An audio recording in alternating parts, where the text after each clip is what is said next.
आइए अब समझते हैं टोड्स रिविजिटेड, जो कि एक पोयम है और फिलिप लर्किन द्वारा लिखी गई है। तो जो टोड्स रिविजिटेड है, ये जो कविता है, उनकी पहली कविता टोड्स के बाद लिखी गई है, इसलिए इसमें कुछ विचार पहले वाली कविता से आगे बढ़ते हैं। मान लीजिए वही आदमी है जो पहले अपनी नौकरी को एक मेंढक मानता था। अब वह थोड़ा और बड़ा हो गया है और उसने ज़िंदगी को थोड़ा और करीब से देखा है।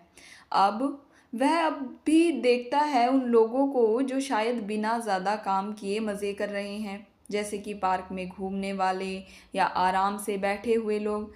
पहली कविता में उसे लगता था कि उसकी ज़िंदगी कितनी आसान है, लेकिन अब कि उनकी ज़िंदगी कितनी आसान है, यानी दूसरे लोगों की ज़िंदगी कितनी आसान है, लेकिन अब वह थोड़ा और सोचता है।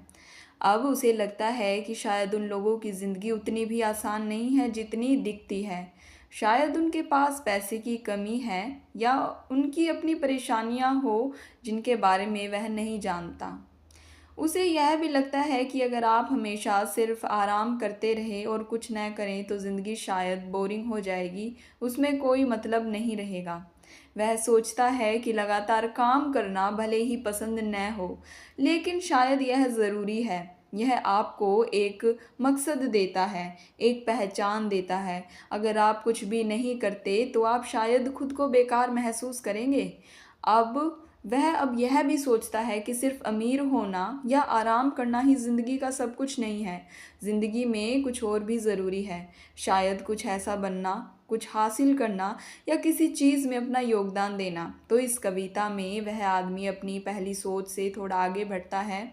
अब उसे लगता है कि काम भले ही वह एक मेंढक जैसा लगे, कि काम चाहे हमें अच्छा लगे या ना लगे, शायद ज़िंदगी का एक ज़रूरी हिस्सा है। पूरी तरह से आज़ाद रहने का सपना अच्छा लगता है, अच्छा लग सकता है, लेकिन असलियत में शायद उसमें भी अपनी परेशानियां और खालीपन हो सकता है।